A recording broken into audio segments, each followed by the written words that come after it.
3장 5절에서 6절 말씀입니다.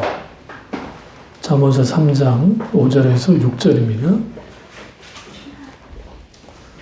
너는 마음을 다하여 여호와를 신뢰하고 내 명철을 의지하지 말라. 너는 범사의 길을 인정하라. 그리하면 내 길을 지도하시리라. 아멘. 말씀 제목은 하나님과 잘 사는 것입니다. 말씀 제목은 하나님과 잘 사는 것입니다. 여러분, 잘 사는 게 뭘까요? 여기 여러 의미를 내포합니다. 통상적으로 잘 사는 것은 부자인 사람들, 돈이 많은 사람들, 혹은 성공한 사람들을 잘 사는 것이라고 말합니다.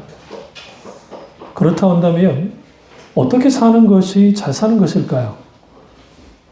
우리가 강남의 아파트에 살고 남보롭지 않게 떵떵거리게 살면 그게 잘 사는 것입니까? 아니면 남부럽다고 할 만큼 성공하는 사람, 그 사람들이 잘 사는 겁니까? 여러 대답을 할 겁니다. 성경에서 말하는 잘 사는 것, 그것은 세상의 기준과는 전혀 다릅니다. 왜 다를 수밖에 없냐면, 삶은, 모든 인생의 삶은 하나님께로부터 시작됐기 때문에 하나님과 함께하지 않는 모든 삶이라는 것은 아무리 내가 인생 주기표대로 참 좋은 집안에 태어나고 참 좋은 부모님 밑에서 자라나서 그리고 또 좋은 학교에 진학하고 남자는 군대를 갔다 오고 또 여자는 기타 등등 직장생활 하다가 결혼해서 또 좋은 남편, 좋은 아내를 맞이해서 내가 누구에게 손버리지 않고 행복하게 살고 또 남이 보기에 성공했다고 할 만큼 성공을 해서 이제 그렇게 살다가 은퇴해서 돈 걱정 없이 또 건강까지 받쳐줘서 건강하게 잘 살다가 100세까지는 아니더라도 99세까지 살다가 돌아가신 것이 잘 사는 것입니까? 세상 사람들 그러기를 원해요.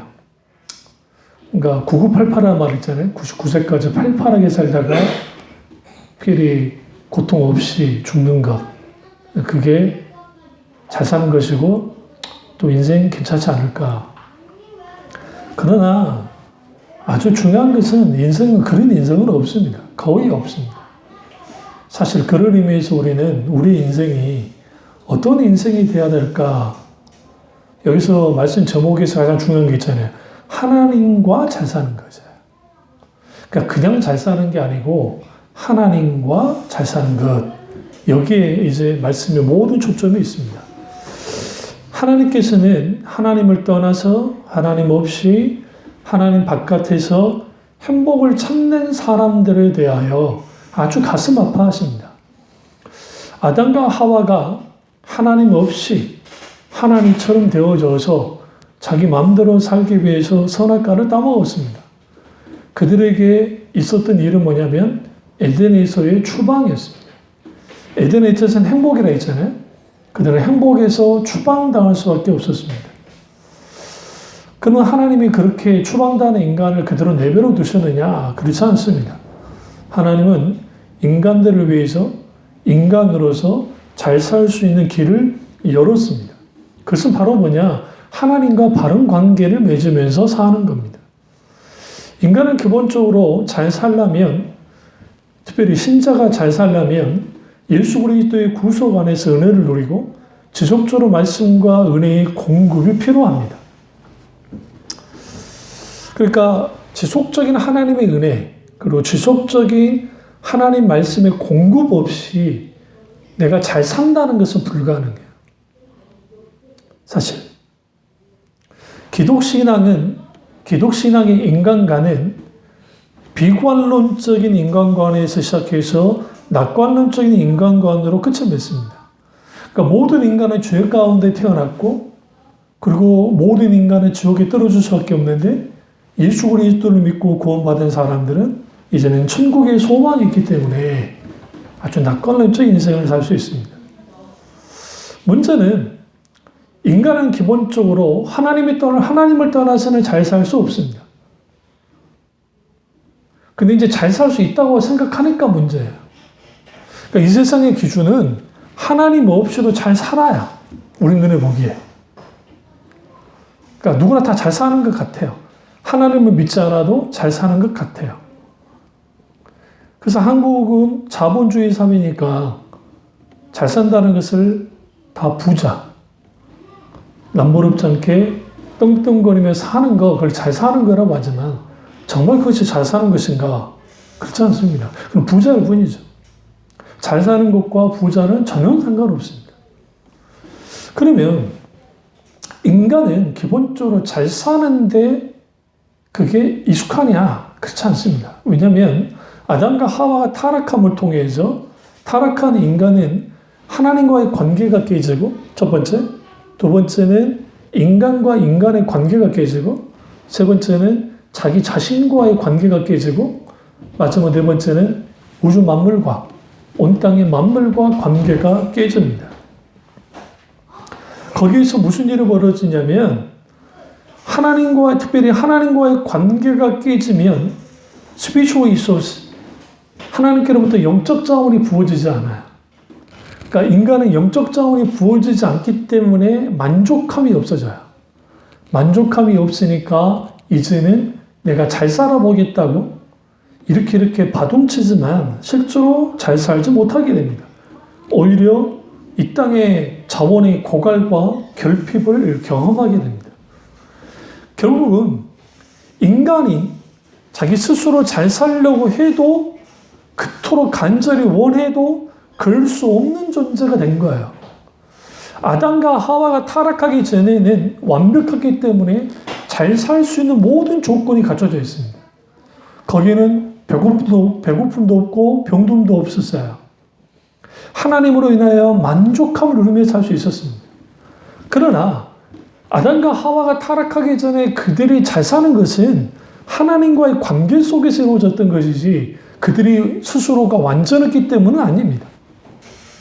그런 의미에서 이 세상에서 잘 산다는 것은 성공하고 돈 많이 벌고 안락한 삶을 사는 것인 줄은 모르지만 사실 성경은 그것이 아니라는 거예요.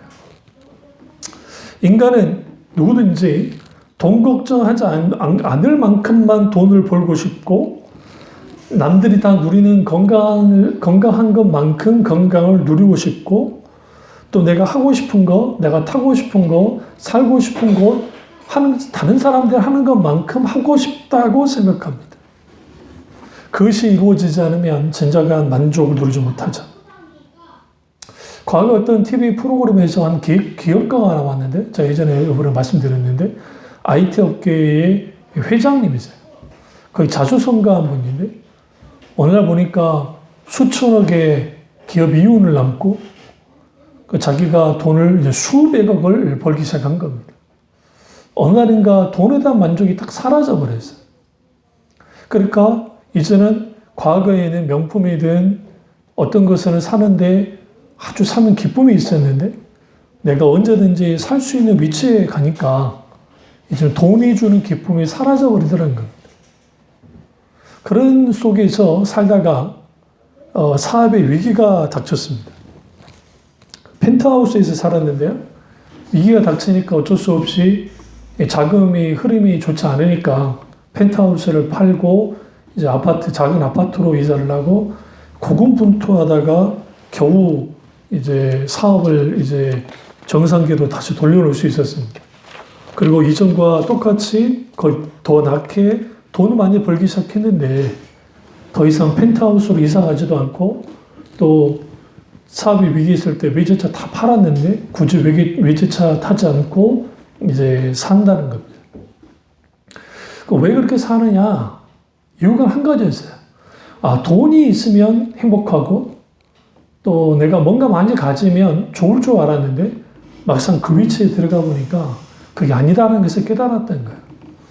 그렇다 한다면 사업을 하더라도 사업을 크게 키워서 내가 1,000억을 버는데 2,000억을 버는 회장님이나 기업을 보면 배가 아파져 어떻게든 2천억을 벌어야 됐고, 막 그렇게 살다 보니까 어느 날 뒤를 돌아다 보니까 남는 것은 뭐밖에 이제 약해진 병들어진 육체와 그리고 돈밖에 없더라는 거죠. 세상은 돈이면 다 되고 돈이면 사실 모든 것을 얻은 거라고 그렇게 이제 그 가치를 부여합니다. 이러한 사상이 기독교인들 속에서도 들어있는 거예요. 그런 의미에서 이 잘 산다라는 것은 물질 요구, 내가 돈을 많이 갖고 있다, 적게 갖고 있다와 전혀 상관없어요, 사실은. 그러면 이제 오늘은 기독교인들이니까 하나님과 잘 살려면 어떻게 해야 되는가? 이거예요. 우리가 하나님과 잘 살려면 그리스도인이 되어야 됩니다.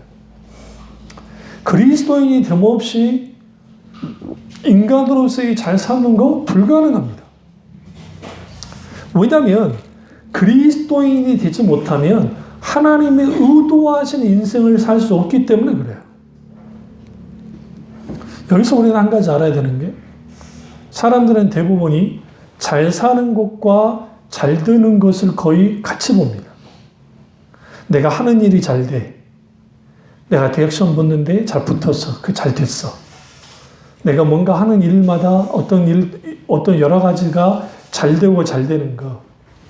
그것이 잘 사는 것이고, 그리고 그것이 성공이고, 그것이 나의 업적이라고 여깁니다. 그러니까 잘 사는 것은 두 가지가, 세상 사람들의 기준에는 잘 사는 것은 두 가지가 들어가는데, 하나는 성공하는 것이고, 다른 하나는 업적을 이제 쌓는 거야. 내 이름을 드러내는 것이죠.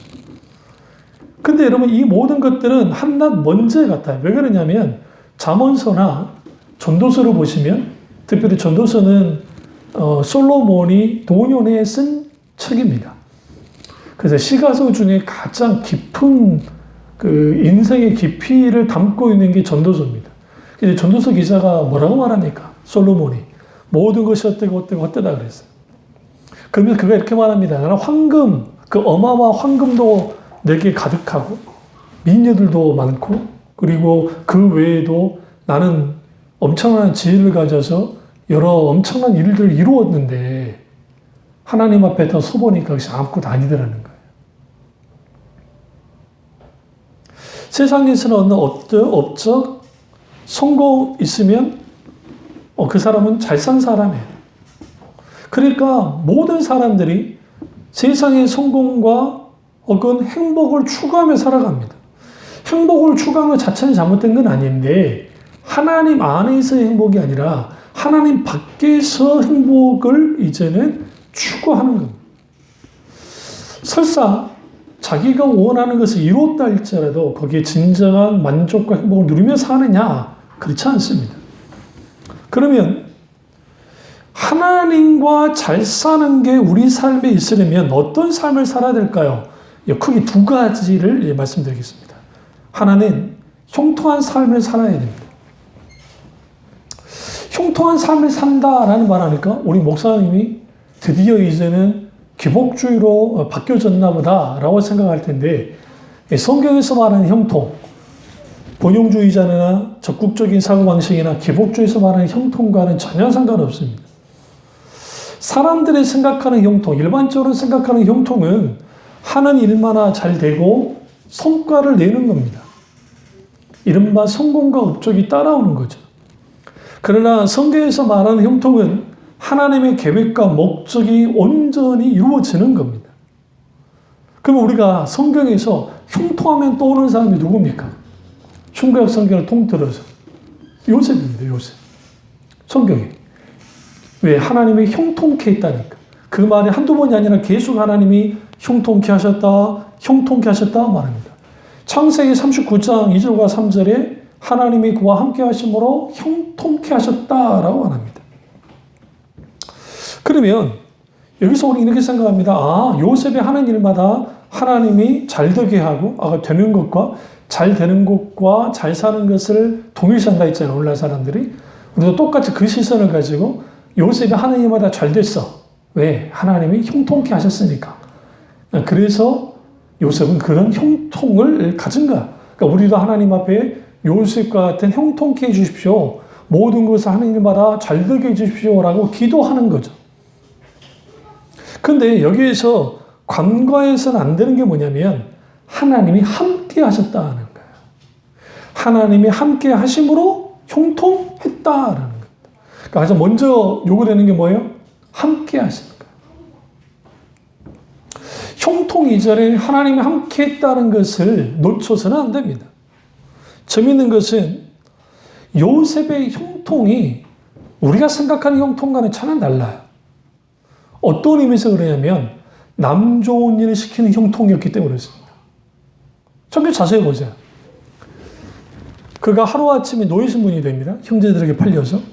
그래서 보디발의 집에 팔려갔어요. 이집트 12대장의 집에. 근데 그 집에서 노예로 있다가 하나님이 함께 하신 것을 누가 봤어요? 성경 보시면. 보디발이 봤다고 생각해요. 그가 하나님이 함께 하는 걸 본 거예요. 그가 하는 일 속에서 형통함을 본 겁니다. 그래서 그 집에 가정 총무를 세웠습니다. 그 어린 아이를. 어린 사람을. 젊은 사람을. 그러니까 가정 총무가 됐어요. 근데 가정 총무가 돼서 무슨 일을 벌여졌어요? 하나님마다 하나님이 함께 하시니까 형통인 거예요. 근데 그 형통이 요셉을 위한 겁니까? 요셉이 덕을 보는 겁니까? 아니에요. 사실은 보디발의 배를 채우는 거예요. 보디발이 더 부자가 되죠. 하나님마다 잘 됐기 때문에 집안의 잡소리가 다 사라져요. 보디발이 심지어는 무슨 일까지 합니까? 이제는 내 아내 빼놓고 나머지는 네가 다 알아서 해. 신경 쓰지 않아도 되는 그런 상황까지 됐어요. 누구 좋은 일을 시킨 거예요? 보디발 좋은 일을 시키는 형통이었습니다. 여기서 아주 중요해요. 왜 우리가 형통하는 사람이 돼야 되느냐? 나로 인해 다른 사람이 형통해야 돼요. 내가 가는 곳마다 거기에서 하나님의 형통케 하는 역사들이 나타나야 돼요. 근데 우리는 형통하면 주님 나요. 내가 형통해야죠. 내 형통 좀 시켜주십시오. 우리는 그런 기도를 한단 말이죠. 그런데 요셉의 그 형통이라는 것이 재밌는 게 노예 신분 속에서 형통해요. 노예들끼리는 괜찮겠죠. 가정 총무는 제가 말씀드렸죠. 주인집에서 같이 사는 것이 아니라 따로 밖에 집을 따로 살게 해줘서 출퇴근하는 그 노예가 아주 좀 자유롭죠. 다른 노예에 비해서. 그러나 노예는 노예일 뿐이에요. 그 이상도 그 이하도 아니에요. 근데 그 형통했던 요셉이 무슨 일이 벌어집니까?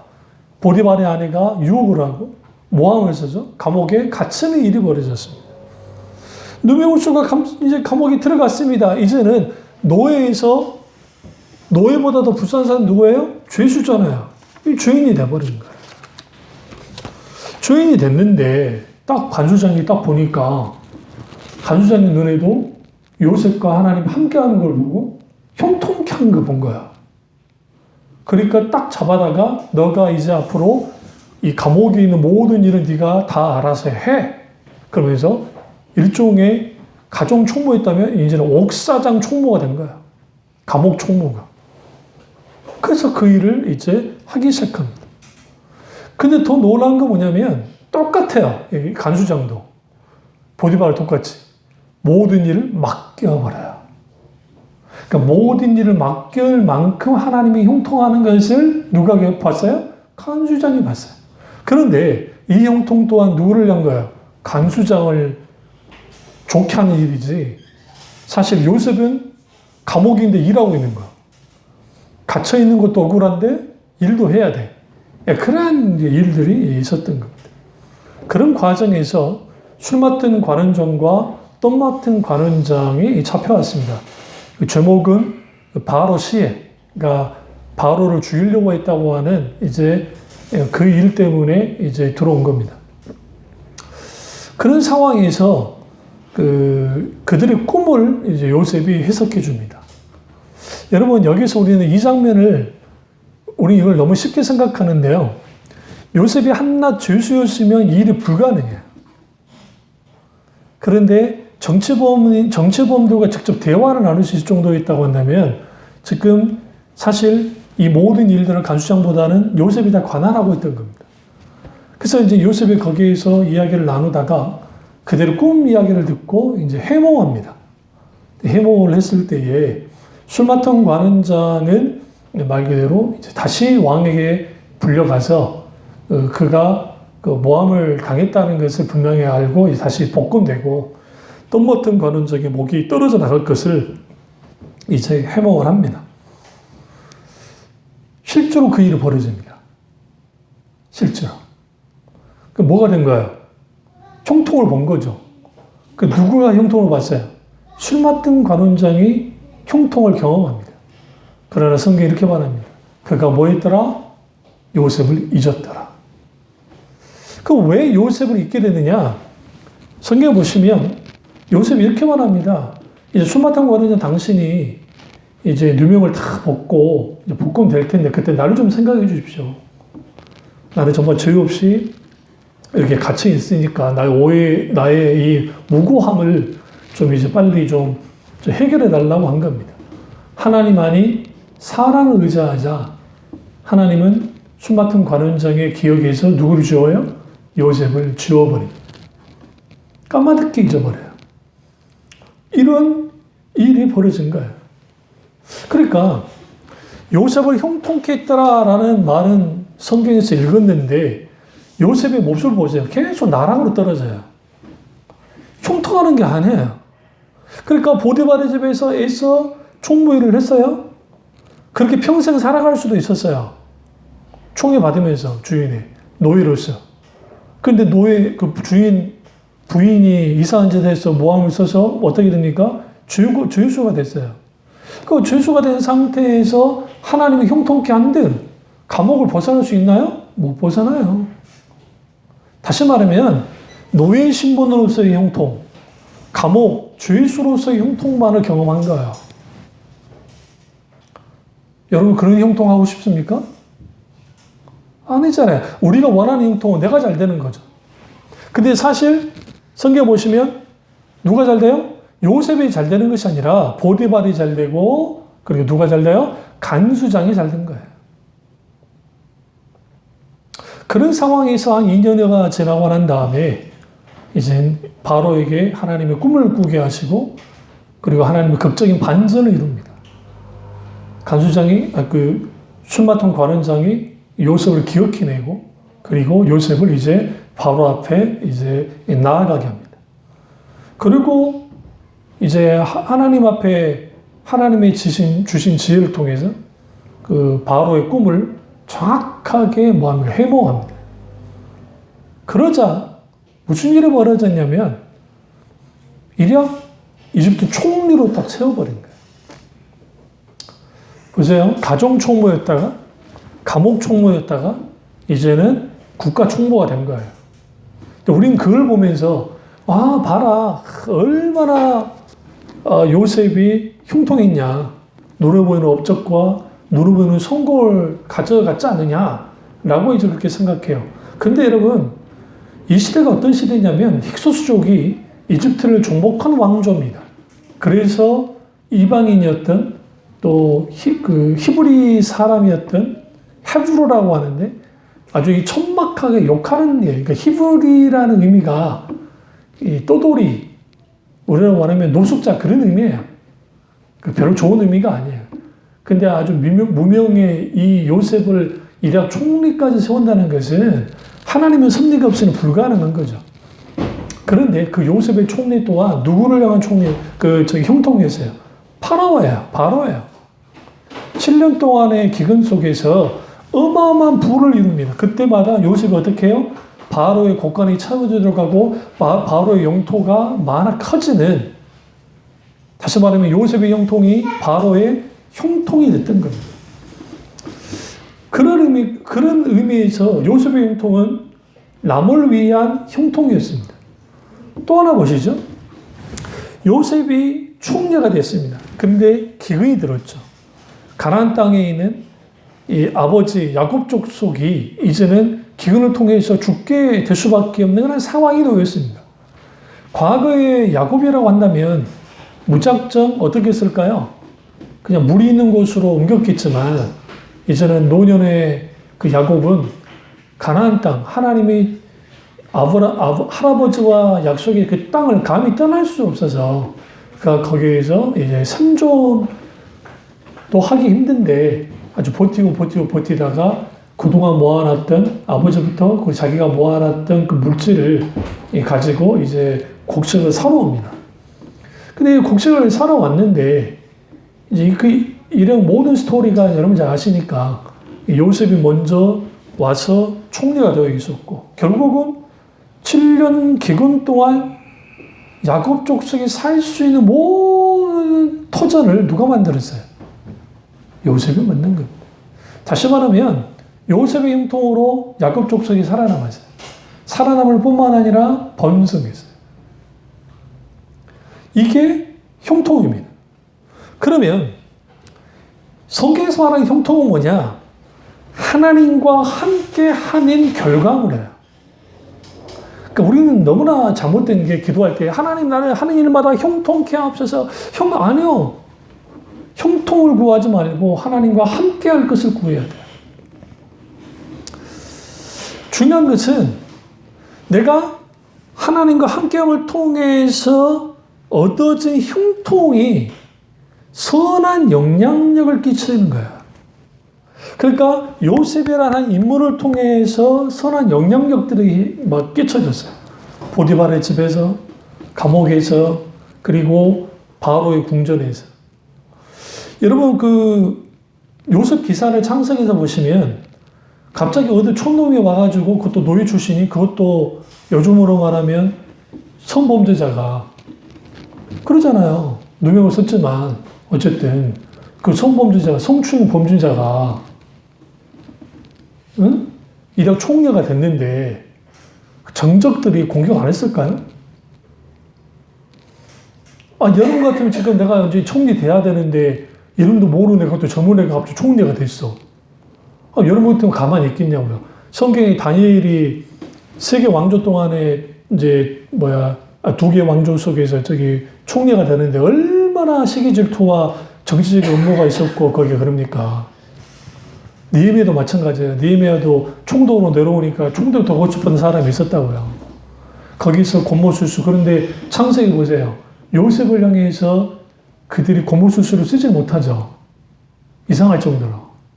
왜 그랬을까요? 그들이 하나님이 함께한 걸 본 거예요.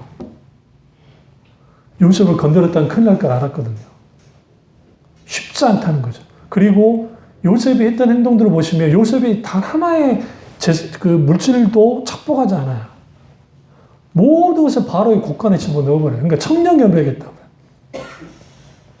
그걸로 트집을 잡을 수 없어요. 그리고 요셉을 보호하려고 그 바로가 딱 총리 세우자마자 그 제사장 가문과 결혼시켜버려요. 이집트 이방 제사장이에요. 우리는 이걸 별거 아니라고 생각하는데 지금으로부터 3,400년 전에 혹은 3,500년 전에 그 제사장은 거의 왕과 거의 왕권 바로 밑에 권력을 갖고 있어요. 보호돼 버린 거예요. 그러니까 감히 만약에 요셉을 공격하면 그 제사장을 공격하게 되고 그 제사장 그룹들은 어마어마한 힘을 갖고 있기 때문에 지금 누를 수 있어요. 그러니까 그런 일이 없었어요. 근데 더 중요한 거는 그 왜 요셉을 공격하지 않았냐. 요셉의 형통함이 다 잘 됐거든요. 그들에게 너무너무 좋았거든요.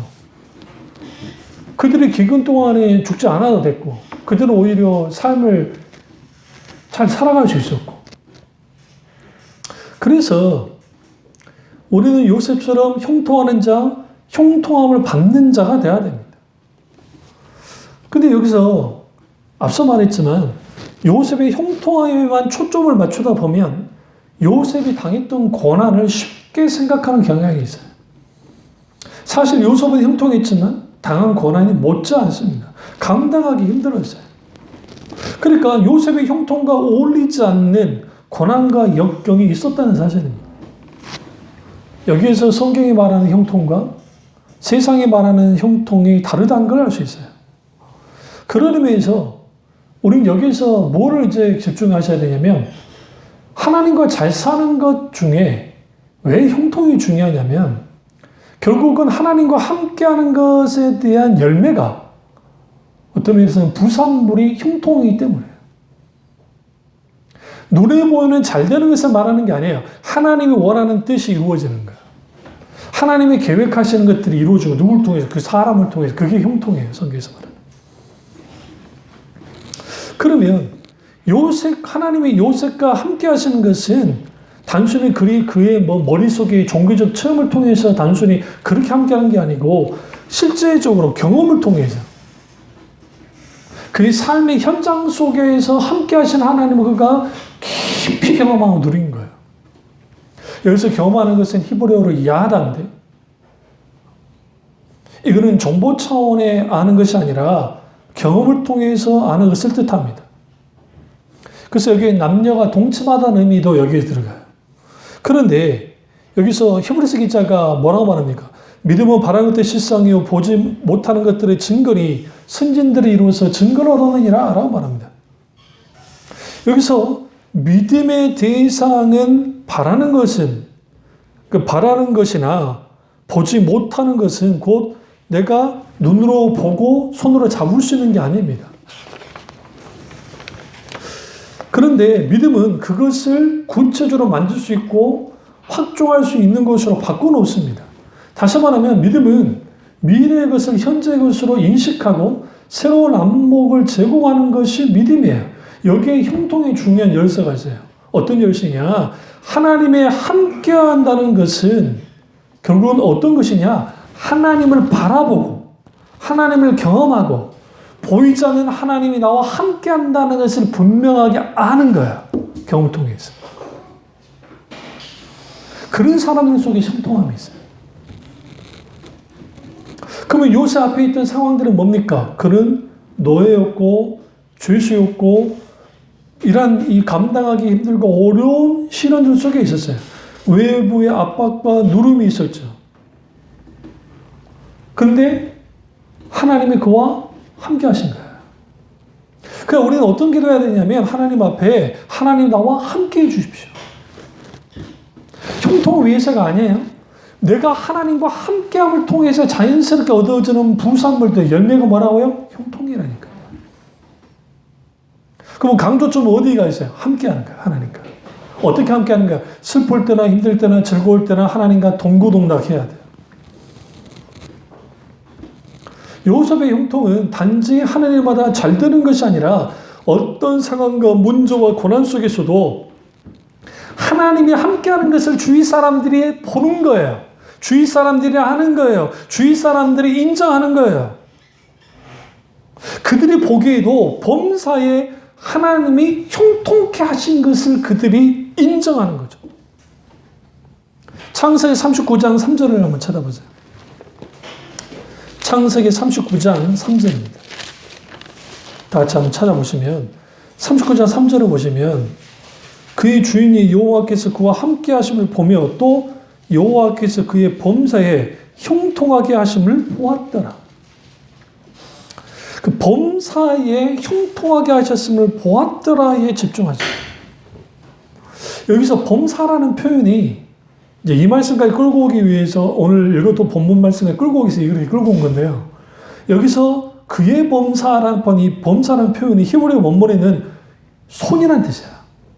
그의 손에 형통하게 하심을 보았더라. 손. 이 말은 무슨 말입니까? 요셉에게 하나님이 그의 이 범사에 형통하게 하셨는데 그가 하는 일 속에서 그가 만지는 손을 만지는 모든 일들 속에서 실질적으로 하나님이 역사하기 시작하는 거예요. 하나님의 놀라운 함께 하심의 역사가 벌어지기 시작하는 것이죠. 그래서 그러면 요셉은 그냥 하나님이 형통케 했으니까 유의자적하고 그렇게 한 겁니까? 그렇지는 않고 요셉이 자신에게 맡겨진 일에 최선을 다했어요. 열심과 충성을 다했습니다. 비록 노예였지만 비록 죄수였지만 그것에 구애받지 않고 최선을 다해 맡겨진 일에 뭐 했어요? 집중했던 사람이에요. 그런데 그가 그렇게 하나님이 함께 하심을 알고 그 속에서 최선을 다해 나아가기 시작할 때 그의 하는 손에 뭐 있다고요? 형통이 있었다는 거죠. 그럼 그 형통은 뭐냐? 히브리어로 마츠리하흐라고 하는 히브리어 단어인데 뜻은 진보하다, 넉넉하게 되다 하는 뜻이에요. 그러니까 외부적으로는 눈에 보이는 성과가 나타나는 것이고 내적으로는 자유로움이 있었어요. 그러니까 노예이지만 그 노예의 삶을 살고 있지만 아주 비참한 삶이지만 하나님이 형통케 하심을 통해서 그가 자유로워진 거야. 내가 묶여는 있지만 마음의 자유를 누리며 있었고 또 그가 하는 일들 속에서 사람들의 눈에 보기에 실제적인 성과들이 나타나기 시작했다는 거죠. 근데 그 성과는 어떤 성과냐? 하나님이 어떻게 해요? 계획하시고 목적하시는 것을 이루시는 거예요. 누굴 통해서? 요셉을 통해서. 여기서 하나님의 함께 하심의 선한 영향력이 요셉에게서 나타났어요. 그것이 확대되니까 그가 이제는 형통, 그 부산물로서 가정 총무가 되고 그리고 감옥 관리하는 사람이 되고 그리고 애굽의 이집트의 총리까지 된 겁니다. 여기서 그러면 그가 범사에 하나님께서 그를 형통케 했다라는 거죠. 그의 손에. 그럼 어떻게 우리가 범사에 하나님 형통함이 있을까요? 잠언서 3장 6절을 가보죠. 오늘 그 읽었던 6절을 보시죠. 너는 범사에 그를 인정하라. 뭐 하는 거예요? 우리의 모든 것에서 하나님을 인정해야 돼요. 여기서 하나님을 인정한다는 것은 하나님을 신뢰한다는 뜻입니다. 그렇습니다. 우리가 마음을 다해 여호와를 신뢰해야 돼요. 여기서 신뢰하다로 번역된 히브리어 동사는 이거예요. 하나님의 존재를 믿으면서 하나님을 우리를 위해 놀라운 계획을 가지고 계시는 것을 확신하는 것을 포함해요. 다시 말하면 하나님을 신뢰한다, 하나님을 인정한다라는 것은 내가 하나님이 함께 하세요. 내가 함께 할 때는 하나님이 찾아오셨기 때문에 함께 하는 거예요. 마땅히 나는 그 하나님과 교제를 나누고 그분과 함께 하는 거예요. 함께 하는데 하나님은 놀랍게도 내가 하나님을 전적으로 신뢰하고 의지해야. 그러니까 하나님이 어떻게 우리에게 역사하냐면 하나님의 놀라운 계획을 그 사람, 그것이 요셉이든 누구든 그 사람을 통해서 주님 어떻게 해요? 이루시기 시작하는 거예요. 그게 형통이에요. 그래서 여호와를 신뢰하는 자세는 마음을 다해 하나님을 신뢰하고 사랑하고 자신의 명철을 의지하지 않는 겁니다. 여기 보면 너는 마음을 다해 여호와를 신뢰하고 내 마음을 의지하지 말라. 잠언서 3장 5절에 말합니다. 자신의 명철을 의지하지 않는 거예요. 요셉이 어렸을 때 하는 일이 뭐였습니까? 아버지 밑에서 총무 일을 했다고요, 사실.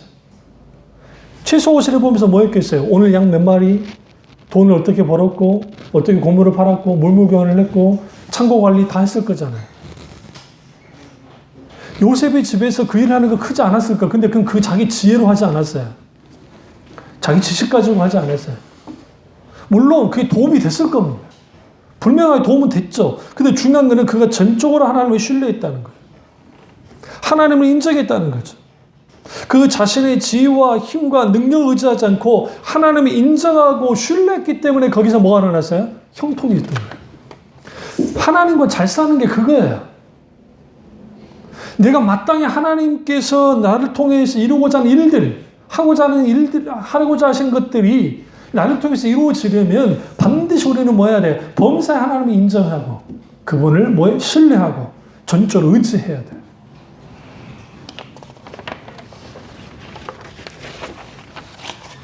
바로 그 자리에서 하나님이 함께 하셨습니다.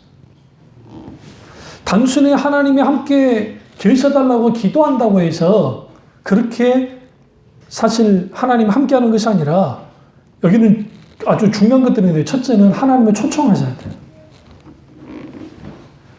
성령이 나와 함께 하옵소서. 하나님이 나와 함께 해주세요. 힘든 순간, 즐거운 순간으로도 하나님 함께 해달라고. 어떤 매 순간순간 하나님 함께 해달라고 하나님을 찾아야 되고 두 번째는 내가 지성소 안으로 들어가야 돼요. 우리 예배가 왜 중요하냐면 하나님을 만나는 자리이기 때문에 그렇습니다. 하나님의 존전 앞에 서는 자리이기 때문에 그렇습니다. 마땅히 우리는 하나님이 나와 함께 해달라고 해야 되고 내가 하나님께로 들어가야 돼요. 성전 뜰만 밟는 것이 아니라 지성소까지 들어가야 된다는 거예요. 그리고 세 번째는 뭐냐면 매 순간 하나님을 인정하고 매 순간 하나님을 고백하고 매 순간 하나님을 찾아야 돼요. 그래야 하나님이 함께 하세요. 그래서 여러분이 하나님과 함께 하지 않는다는 어떻게 할 수 있냐면 이거죠. 하나님 생각을 얼마나 하세요? 하루에 사시면서. 오늘날 스마트폰이나 이게 사람들의 생각을 다 한쪽으로 다 가져가 버려요. 과거에 아버지들이 아침에 신문이 오면 신문을 읽으면서 그 주로 하루 시작하셨잖아요. 아니면 이제 뉴스를 보시든지. 요즘 그럴 필요가 없어요. 스마트폰 딱 키면 어제 무슨 일이 벌어졌는지 있었는지 오늘 어떤 일이 있을지를 다 알아요. 그 다음에 자꾸만 사람들의 생각이 하나님이라는 생각을 하질 않아요. 그렇다고 매일 성경을 읽는 것도 아니고 또 여러분에게 제가 그 지체들에게 그 예전에 뭐 신방 가거나 해서 막 생일 때 선물했던 매일 다이얼리 말씀 캘린더 매일매일 이게 해야 되는데 어느 날 보니까 1월달에 있는 경우 있죠. 지금 10월인데 1월달에 있는 거예요. 왜? 이걸 넘긴 적이 없어. 넘기면서 성경 구절라도 좀 볼 텐데 그러진 않는 거죠. 우리는 그렇게 게을러요. 그거 살짝 넘기고 구절 보는 거 이거 1, 2초면 끝나는 일인데도 그거 하지 않아요. 그러니까 그런 분들이 하나님을 생각한다는 건 불가능하죠. 왜? 아침 일어나면 가장 먼저 오늘 뭐 먹지? 뭘 또 음식을 하지? 그런 거 하잖아요.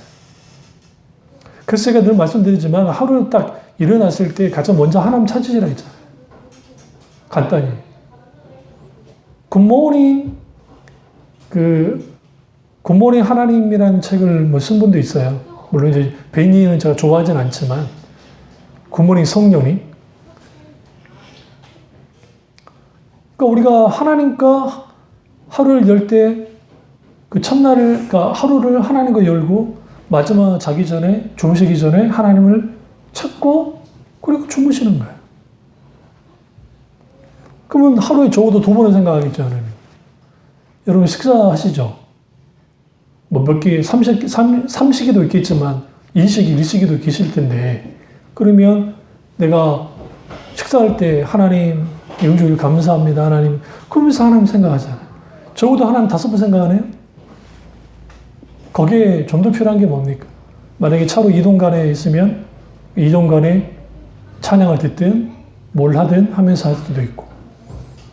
그러니까 우리 짜투리 시간 속에서 하나님을 찾는 게 필요해요. 근데 우리는 하루를 들여다보면 하나님 찾는 게 별로 없거든요. 그러면 우리에게 여기서 중요한 게 하나님이 함께 한다는 것을 어떻게 알 수 있느냐? 성령께 민감해야 알아요. 영적으로 민감해야 된다. 이게 하나님이 하신 건지 아닌지. 응?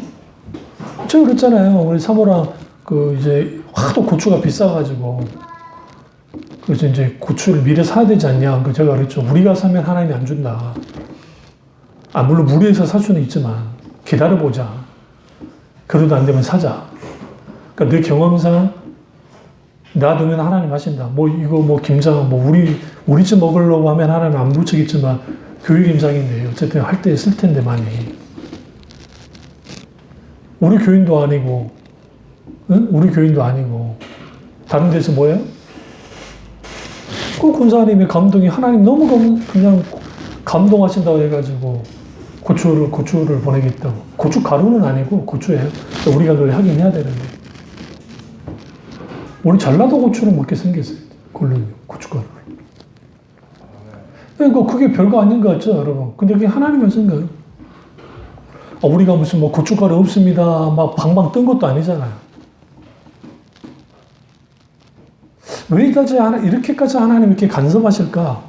하나님 함께 하시는 거죠. 삶의 현장에서 하나님 함께 하시는 것을 여러분이 누리면 하나님 생각하기 싫어도 하게 돼 있어요. 저 아이들요, 저 어렸을 때 학교 다닐 때 시험 볼 때 하나님 좋은 성적 달라고 시험 잘 보게 기도한 적이 단 한 번도 없어요. 늘 하나님 앞에 내가 하나님 영광에서 공부하기 원합니다. 고등학교 때도. 열심히 하지만 안 되는 것도 있어요. 수학 같은 거 힘이 쉽지 않았기 때문에 솔직히. 그러나 그 속에서 있을 때에 하나님이 때로는 꿈으로도 보여줬어요. 내 성적을. 그게 2번이에요. 근데 그 성적이 내 실력으로 나올 수 없는 성적이었어요. 첫 번째 성적. 그리고 그 성적이 나오니까 그렇게까지 그 성적을 유지하기 시작했어요. 그만큼 공부도 했고, 하나님 영광이 됐으니까.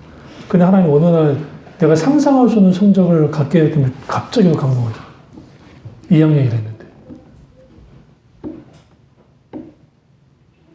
까놓고 그 안에 들어가 버린 거야. 정규 5도 안에 들어가 버린 거야. 이게 있을 수 없는 일이야. 제가 말씀드렸잖아요. 하나님이 지혜를 주시니까 교과서에 몇 페이지, 몇 줄에 어떤 내용이 있다는 것까지 다 그려져요. 순식간에. 다 그려져요, 머릿속에서. 그러니까 막 달달달 외운 게 아니라 그냥 교과서 몇 번 계속 보고 공부를 하고 또 외우기도 하지만 그게 심지어는 그 틀리게 하려고 선생님들이 그 외우는 문제 낼 때 있잖아요. 그 한 문제 정도는 만점 못 받게 한다고. 근데 그 끝에 있는 그 끝에 있던 그것까지도 주님 보게 하실 때 있었어요. 다른 거보다 제가 외우는 과목을 거의 틀린 적이 없어요. 이게 무슨 말이냐면, 그래, 당연히 성적이 좋을 수밖에 없어요. 그건 거의 뭐 다, 점수를 갉아 먹은 게 수학 쪽이지. 영어도 괜찮았고. 그러니까 그런 것들, 제가 왜 제 자랑하려고 말씀드린 게 아니고, 예를 들어 우리 아이들에게 공부하라 하는데요. 공부해야죠. 열심히 하게 하죠. 최선을 다해야죠. 그런데 이 공부와 하나님 영광을 위해서 하게 해야 돼요. 정말. 이 공부를 통해서 하나님이 하고자 하는 일들을 저 아이들을 통해서 이루어 달라고. 내가 판검사가 되고 싶으면 공부를 잘해야 될 거 아닙니까? 의사가 되려면 공부를 잘해야 되잖아요. 안 그래요? 그럼 어떤 의사가 될까? 공부만 잘하는 의사가 돼야 됩니까? 아니에요. 마땅히 그리스도의 정신을 드러낼 수 있는 아이들이 되려면 하나님 영광을 위해서 해야죠. 영광을 위해서. 그럼 거기 하나님이 간섭 안 하실까요? 간섭해요. 우리 형이 증인이에요. 저나 우리 형이나 둘 다 머리 좋은 사람이 아니에요. 특별히 우리 형도 그렇고. 근데 하나님이 고등학교 3년 내내 전교 1등을 놓쳐본 적이 없어요. 공부도 엄청나게 했지만 하나님의 영광을 위해서 하는 일련의 과정 속에서 하나님이 하신 일들을 보여줄 거예요. 그러면 우리 가운데 이게 필요하죠. 범사의 뭐라고요? 그를 인정하라. 그분을 인정하라. 하잖아요. 아침에 요셉의 형통에 대해서 말할 때에 그때는 손이라는 의미를 갖췄다 했잖아요. 범사에 형통케 했다. 요셉을. 그때는 손이라는 의미지만 여기 잠언서에서 이야기하시는 범사는 뭐냐면 모든 길에서라는 뜻이에요. 모든 길에서 하나님이 형통케 했어요. 이거는 살아가는 모든 삶의 모든 영역을 뜻합니다.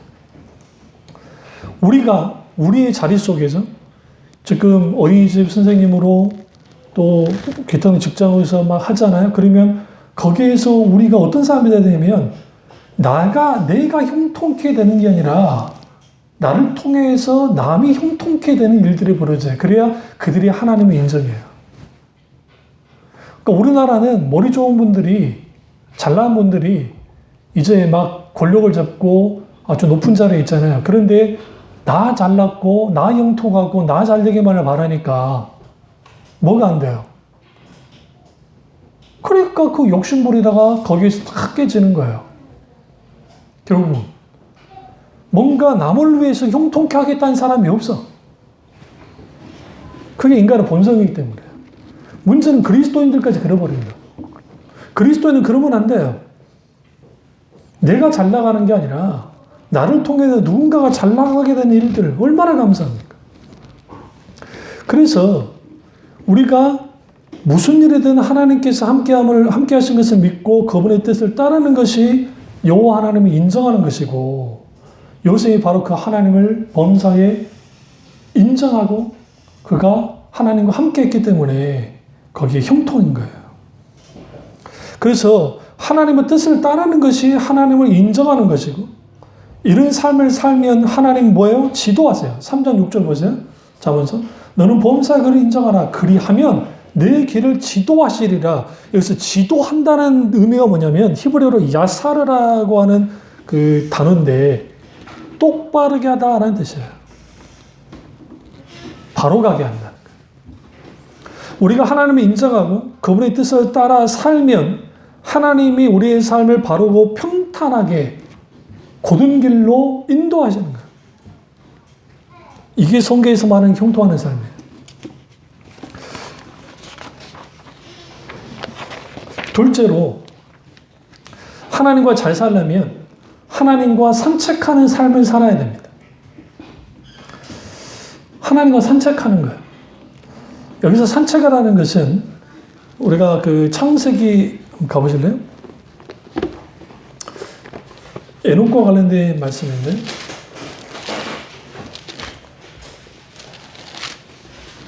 창세기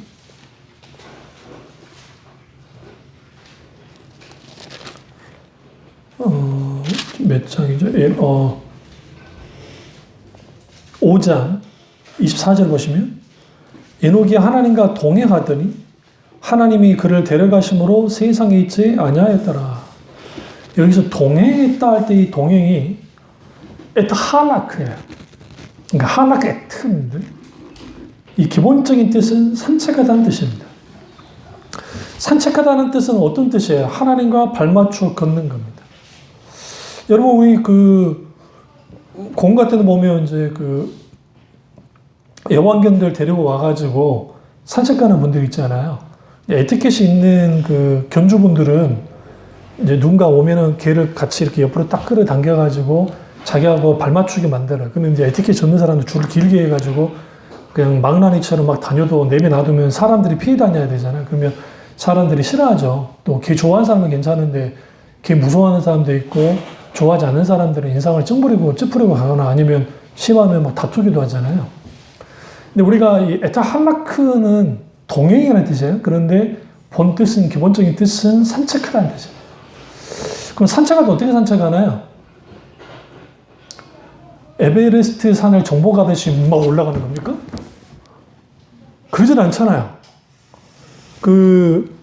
세계적인 등반가인 김용호 씨인가? 누구 있잖아요. 이름 까먹었네. 근데 그분이 그 말씀 하시더라고요. 등반하실 때, 등반할 때 안 보인대요. 오로지 거기만 보인대요. 그런데 딱 정상에 서잖아요. 그때 비로소 보인대요. 근데 불과 1분도 안 돼서 머릿속에 뭐가 딱 들어오냐면 무사히 내려가야 되는데 못 즐겨요. 그러니까 산에서 이걸 못 즐겨요. 왜? 대부분이 등반 사고가 다 내려오면서 해요. 뭐 올라가면서 하는 것보다 내려가다 그래요. 그러니까 이제 엄청 긴장하고 내려와요. 그래서 우스갯소리로 에베레스트 산을 잘 볼 수 있는 길은 하나밖에 없다. 비행기 타고 밑으로 내려다보면 잘 봐. 누구보다. 거기는 헬리콥터도 못 올라가요. 거기는 산소가 별로 없어가지고 8,000m까지 못 올라가요. 헬리콥터. 그러니까 비행기로 보지. 비행기. 하나님과 그런 식으로 동행하면 안 돼요. 내가 앞장서 가고 하나님은 뒤로 오는 그런 식의 동행은 없습니다.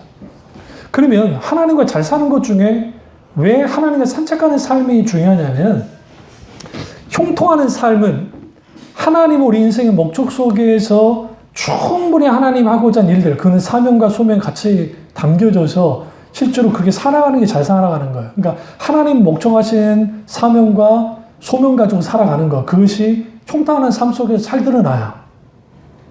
그런데 그것만 있으면 사람 지쳐버려요.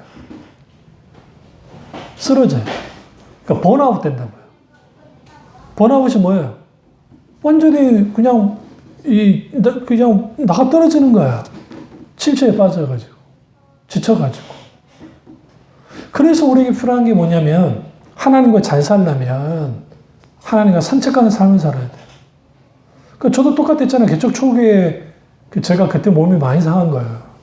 그 전에도 그랬지만 그 엄청나게 추운데 난로도 피지 않고 그 겨울을 내내 매일매일 가서 기도하고 새벽기도 인도하고 계속 하고 설교는 또 아주 길게 설교하고 그렇게 하다 보니까 몸이 그때 엄청나게 타격을 받은 거예요. 전문 혈기에 열심을 다했는데 그걸 못한 거죠. 그러니까 오히려 영적인 침체가 막 몰려와요. 거의 하나님이 날 만지긴 하셨지만 마찬가지입니다. 하나님과 잘 살려면 하나님과 함께 해야 되고 그 함께함 속에서 형통함의 일들 그러한 것들이 열매로서 나타나고 부산으로 나타나지만 그와 동시에 에타하락 하나님과 함께 발맞춰 걸어야 돼요. 어떻게 거는 겁니까? 교제하면서. 그러니까 교주들 중에 아주 사랑이 많은 교주들은 그 개와 아주 교감하면서 있어요. 말도 걸고 또 공도 던져주고 막 그래요. 그러나 저 같은 스타일들은 못합니다. 저 어렸을 때 우리 똥개를 키웠던 스타일이 있어가지고 우리는 무조건 작대기 던져두고 안 물고 오면 난리가 나는 스타일이니까 내가 하는 대로 해야 돼. 그러면 안 되는데. 그러니까 제가 개를 안 키워요. 그래서. 그러면 하나님과 잘 사는 것은 하나님과 산책하는 삶을 사느냐 안 사느냐에 달려 있어요. 과언이 아니에요. 왜냐하면 에녹이 하나님과 300년 동안 동행했잖아요.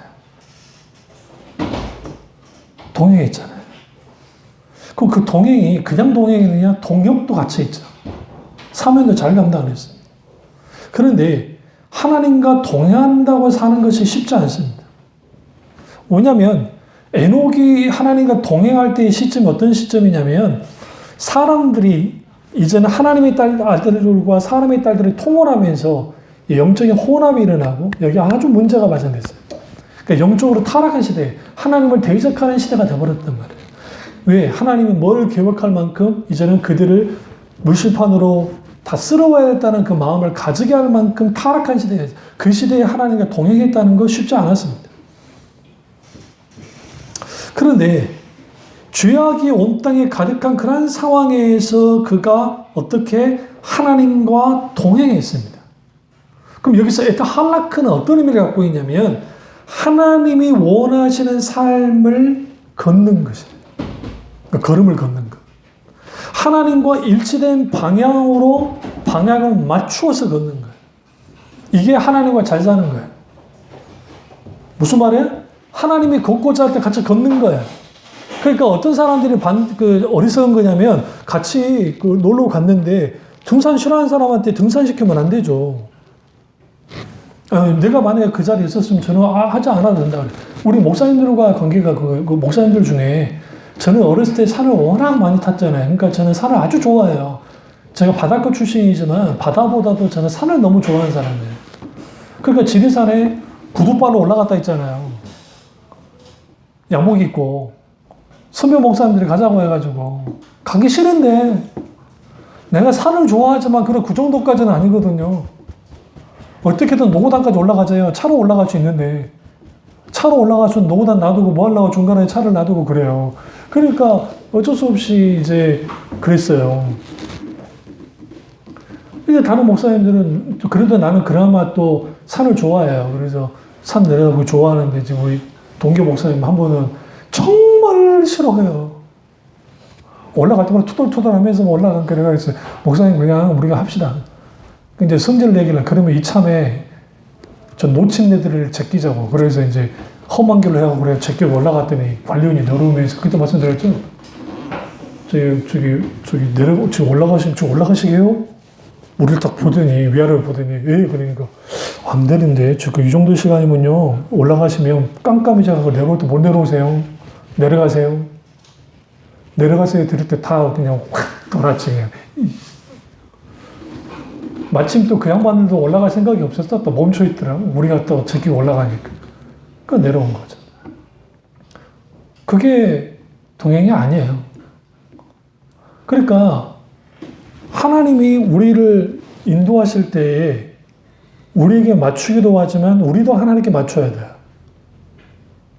나가기 싫다고 무조건 안 갈 수도 없는 것도 아니고, 그렇다고 해서 하나님이 강압으로 해서 막 우리를 끌고 나온 분도 아니지만, 그러나 반드시 하나님과 거래할 길이 있어요. 그 길은 뭐냐면 하나님의 본향을 향한 길들이에요. 그 길은 반드시 가야 될 길이니까. 그 길이 협착하고 그 길이 험하다 할지라도. 그 길을 누가 걸었어요? 에녹이 거는 거예요. 에녹이 하나님과 함께 동행하는 그 길은 쉬운 길이 아니었어요. 발맞춰 걸었죠. 그러면 우리가 하나님과 잘 살려면 하나님과 산책하며 걸어야 되고, 하나님보다 앞서서도 안 되고 뒤쳐져도 안 돼요. 결국은 하나님 앞에 걷는다는 것은, 함께 걷는다는 것은 하나님 얼굴 앞에 행하여 완전해야 돼요. 그러니까 아브라함이 너는 내 앞에 행하여 완전하라 하죠. 이 완전하다는 히브리어가 탐임이라고 하는데 하나님 얼굴이에요. 하나님 얼굴 앞에 서는 거예요. 이걸 라틴어로 코람데오라고 해요. 하나님 존전 앞에 하나님의 보고 계심을 인식하면서 살아가는 것. 그 인식해야 하나님과 동행할 수 있어요. 그래야 잘 살 수 있어요. 그러면 우리가 하나님과 이렇게 잘 산책하려면 어떻게 해야 되느냐? 첫째로, 작은 첫째로 하나님이 누구신지를 알아야 돼요. 단순히 이론적이고 지식적인 하나님이 아니라 인격적인 하나님의 성령의 역사가운데 경험하여 알아야 돼요. 마땅히 내가 그분과 동행하고 그분과 교제 나눠야 되고 그분과 함께 해야 되고 그분과 이 동고동락해야 된다고 분명히 알아야 돼요. 왜냐하면 나는 그분을 떠나서는 살 수 없기 때문에요. 근데 오늘날 문제는 왜 우리가 하나님과 이렇게까지 하나님 생각하지 않고 동행하는 삶을 살지 않냐면 하나님 없어도 잘 살거든요. 우리가. 여기에서 문제가 있는 거예요. 두 번째는 하나님과 같은 방향을 바라보면서 걸어야 돼요. 방향이 같아야 돼요. 나는 여기로 가고 싶은데 저기로 가. 이게 문제가 되죠. 서로 가는 방향이 다르면 동행할 수 없습니다. 하나님과 같은 생각, 하나님과 같은 비전, 같은 목적, 같은 세계관, 같은 가치관을 가져야 돼요. 그래야 뭐 할 수 있어요? 하나님과 산책할 수 있어요. 동행할 수 있어요. 세 번째는 하나님과 속도를 맞춰야 돼요. 하나님과 속도 경쟁하면 안 돼요. 걷는 속도가 중요하죠. 동행하면 서로 걷는 속도가 맞아져야 돼요. 한 사람은 빨리 가고 한 사람은 뒤처지면 동행할 수 없잖아요. 하나님보다 앞서는 것도 문제고 하나님보다 뒤처지는 것도 문제예요. 우리는 하나님의 걸음에 맞춰가야 돼요. 하나님은 절대로 무리하게 우리를 인도하지 않기 때문에. 이 대표적인 게 이 산책함이 어디 나타나냐면 엠마오로 가는 두 제자와 예수님이 같이 걸으면서 대화 나누면서 가세요. 생각해 보세요. 같이 걸으면서 대화를 나눴다는 거? 그럼 어떻게 가능해요? 빠른 걸음 가능할까요? 그렇지 않아요.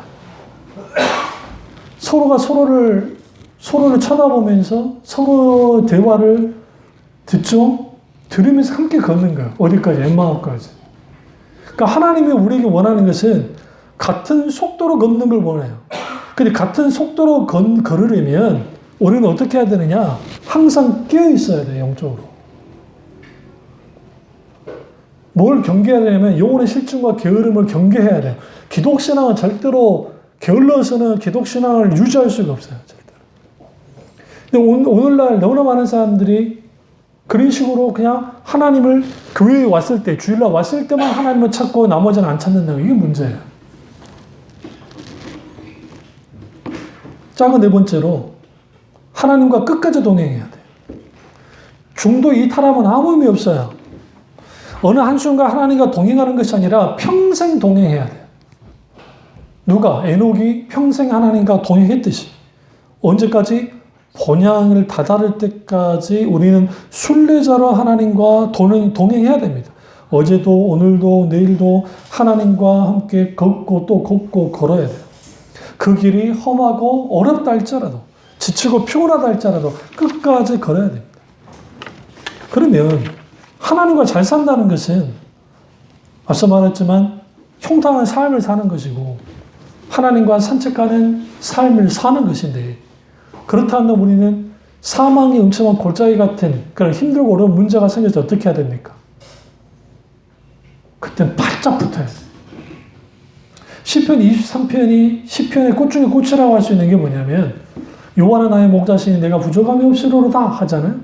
그가 나를 푸른 풀밭에 누이시며 쉴만한 곳까지 인도하는 분이야. 그러니까 내게 진정한 평안과 안식을 주시는 분인데 인생을 살다 보면 사망의 음침한 골짜기를 다녀들 때가 있잖아요. 주의 지팡이와 막대가 나를 안위하시나이다. 하나님의 손길이 미치는 곳까지 있어야 돼 우리가. 그래야 잘 살 수 있어요. 원수는 절대로 우리를 잘 사는 꼴을 못 봐요. 어떻게든 우리를 깨부시고 우리를 고통스럽게 만들어요. 인생은 살아봤자 별 볼 일 없고 인생은 그저 그런 거야. 그래서 어떤 사람은 아예 못되게 하고 어떤 사람은 잘되게 만들어서 후에 그게 더럽게 만들기도 하고 원수는 세상 그래요. 그런데 하나님은 우리에게 어떻게 하는 겁니까? 무작정 걷고 무작정 교제나 그게 아니라 목적지향적인 신앙을 세우고 가야 돼. 다시 말하면 표대를 향해 가는 거예요. 표대가 뭡니까? 예수 그리스도의 십자가. 그 표대가 뭡니까? 하나님의 본향인 천국. 하나님의 나라를 바라보면서 표대를 향해 나아가는 거예요. 그러면 그렇게 됐을 때에 여기서 어떻게 되느냐? 하나님의 손길에 붙들려 걷기 시작하는 거야. 때로 내가 지쳐서 못 걸을 때 있잖아. 그때 하나님이 내 손을 탁 잡고 걸어주시는 거야. 네.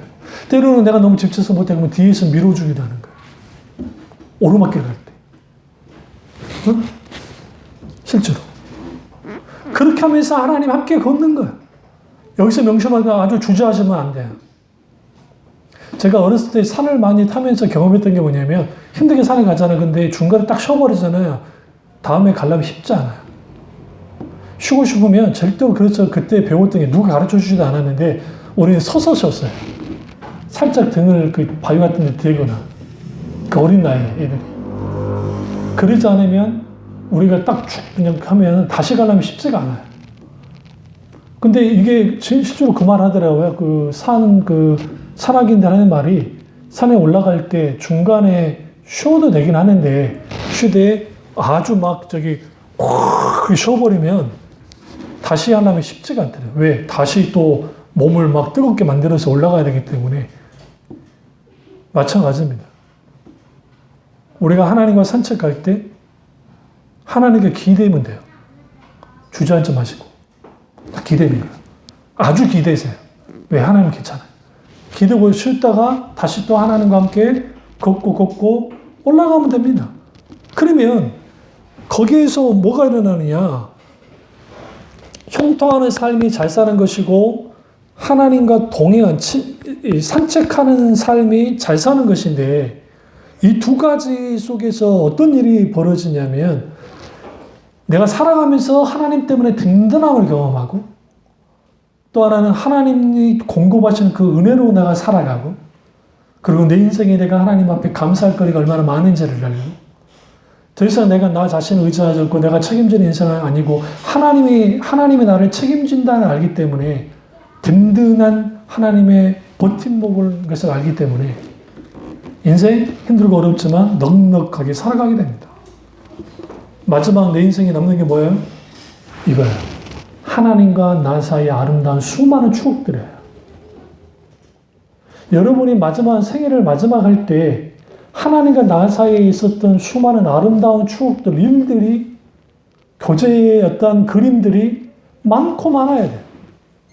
그렇게 살았던 사람이 로렌스 영재고, 잔느 기용도 있고, 물론 그분들이 영성하면서 신비주의적인 것도 있긴 있었지만, 그럼에도 불구하고 하나님을 깊이 아름다우신 하나님과 함께 그렇게 살아갔을 때, 그들이 큰 업적을 남기지 못할지 모르지만 그들의 신앙의 자취들, 삶의 발걸음들 속에서 얼마나 그게 귀하고 아름다운지 몰라요. 그 은혜가 저와 여러분 있기를 주님의 축원합니다. 기도하겠습니다. 기도하실 때 오늘 이 말씀이 나의 말씀이죠. 우리 말씀드리기도 하겠습니다.